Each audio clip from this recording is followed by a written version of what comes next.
Setelah kehancuran pasukan Raja Abraha, kota Mekah semakin ternama. Dari kota inilah sejarah manusia paling mulia dimulai. Ka'bah sebagai jantung kota Mekah semakin ramai dikunjungi para peziarah. Demikian pula para pedagang. Mereka datang dari berbagai penjuru jazirah. Namun sayang, Ka'bah mulai diselewengkan fungsinya. Akibatnya, kejahiliahan merajalela. Bahkan pada masa itu, memiliki bayi perempuan adalah hal yang sangat memalukan. Aib bagi keluarga. Sehingga sebagian dari mereka tega membunuh bayi perempuan mereka sendiri. Di tengah kondisi masyarakat jahiliyah itulah Nabi Muhammad dilahirkan. Bayi luar biasa itu lahir dari rahim seorang wanita mulia bernama Aminah. Pada saat itu ditandai peristiwa-peristiwa yang luar biasa. 10 balkon istana Kisra runtuh. Juga padamnya api-api yang biasa disembah oleh orang-orang Majusi.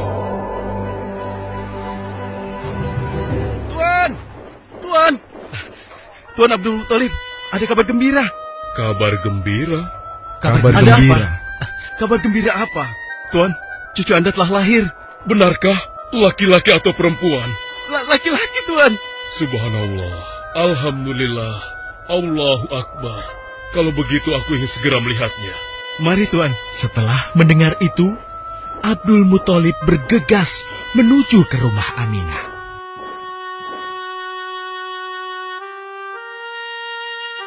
Ah, cucuku, kasihan engkau terlahir yatim. Dengan penuh kasih sayang, Abdul Muthalib membawa cucunya ke Ka'bah. Ya Allah, jadikanlah cucuku ini menjadi seorang yang mulia dan terhormat, sebagaimana Nabimu Ibrahim alaihissalam.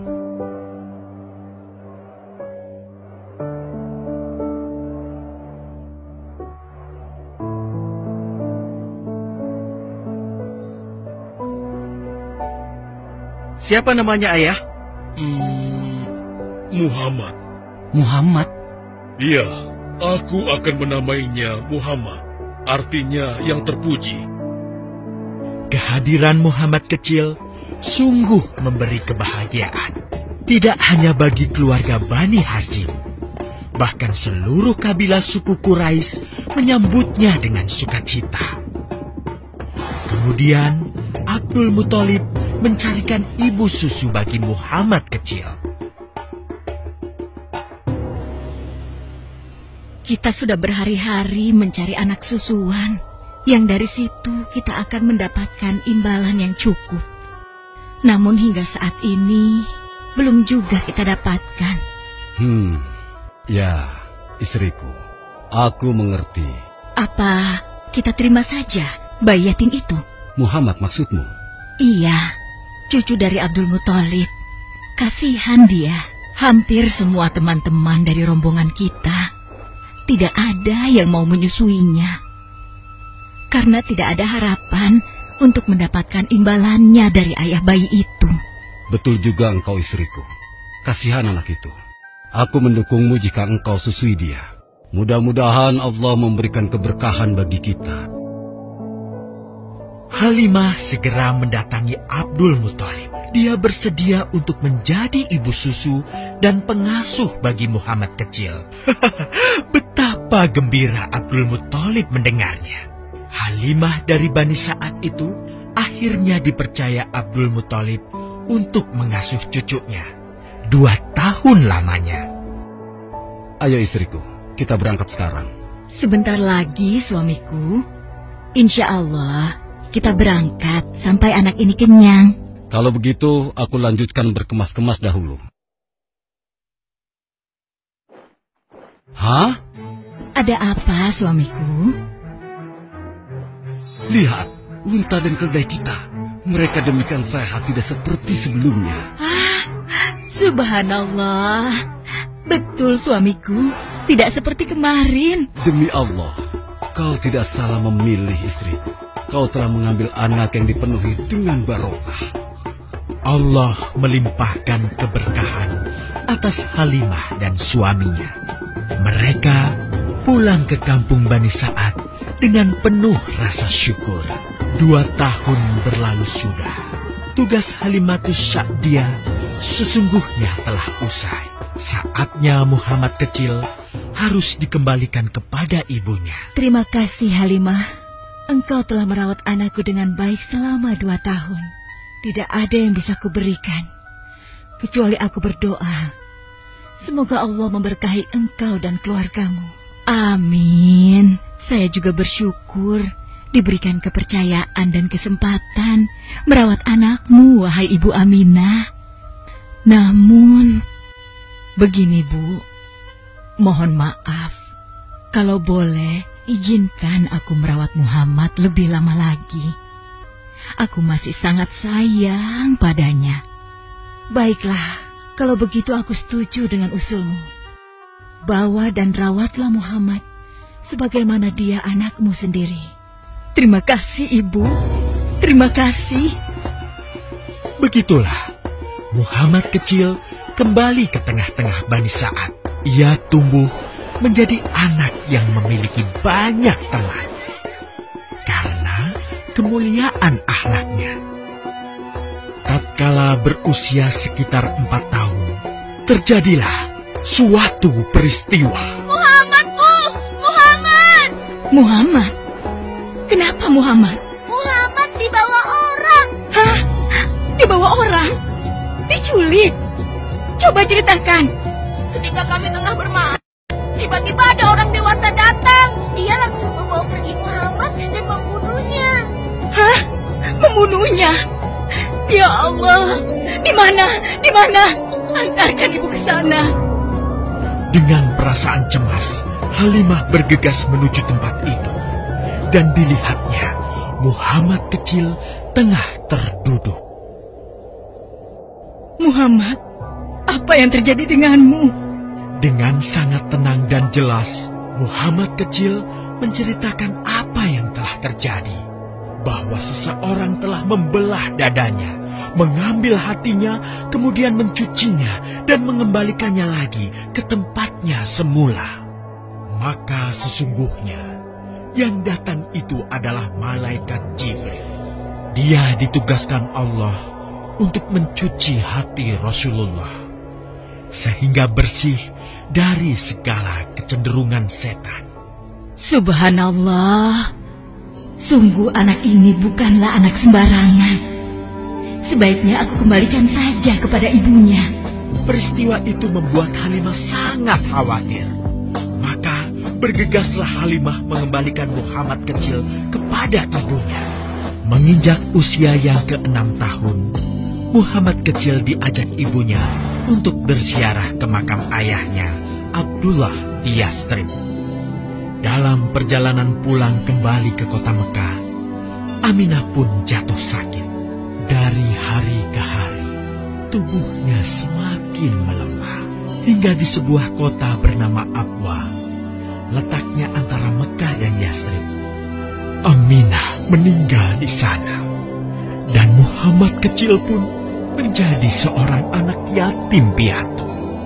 Sejak itulah, Muhammad kecil dirawat dengan penuh cinta dan kasih sayang oleh kakeknya, Abdul Muthalib.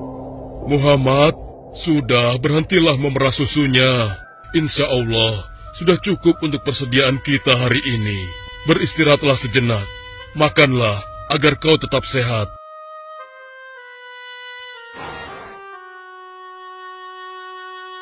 Ya Allah, betapa mulia akhlak cucuku ini. Namun, kasih sayang Abdul Muthalib tidak berlangsung lama. Saat usia Muhammad 8 tahun, Abdul Muthalib kakeknya yang sangat menyayanginya itu meninggal dunia. Kemudian, pengasuhan atas Muhammad pun beralih ke pamannya, Abu Thalib. Muhammad kecil tahu betul betapa sayangnya pamannya kepadanya. Di mana Muhammad? Ia tengah mengembalakan kambing milik salah seorang penduduk Mekah, suamiku. Sejak kapan dia keluar rumah? Sekitar waktu subuh tadi. Subhanallah, betapa baiknya akhlak keponakanku ini. Ya Allah, maafkan ketidakmampuanku mencukupi kebutuhan keponakanku. Sayangi dan berkahilah dia. Jadikanlah dia orang yang mulia di antara manusia. Hingga saat usia Muhammad menginjak 12 tahun, pamannya Abu Thalib mengajaknya berdagang ke Syam. Sampailah mereka di satu daerah bernama Busra. Saat mereka beristirahat, datanglah seorang pendeta menghampiri. Wahai saudaraku, selamat datang di Busra. Tampaknya kalian bukan orang sini.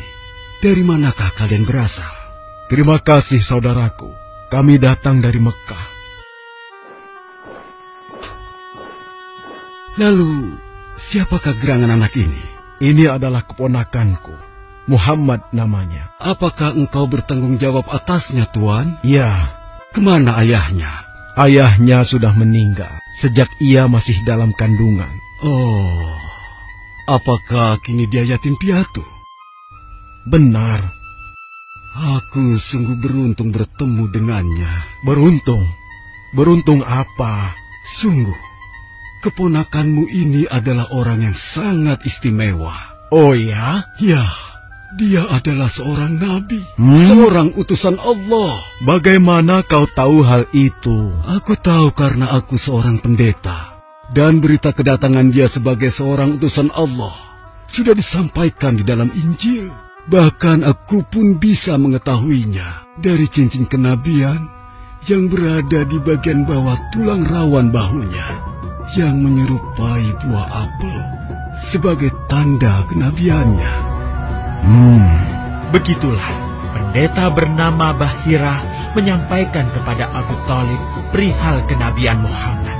Ia berpesan agar menjaga baik-baik keponakannya itu, karena Muhammad kelak di suatu saat nanti akan menghadapi banyak gangguan dan rintangan.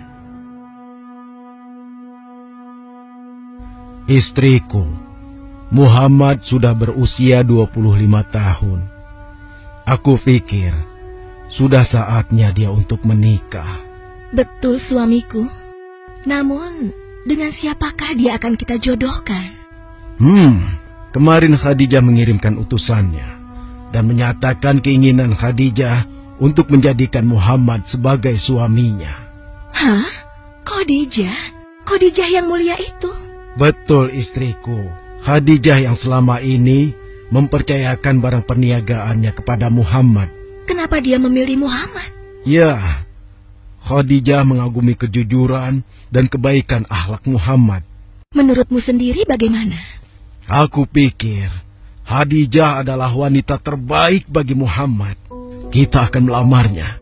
Tepat di usia 25 tahun, Nabi Muhammad menikahi Khadijah yang berusia 40 tahun. Dari pernikahan itu, mereka dikaruniai Allah 6 orang anak.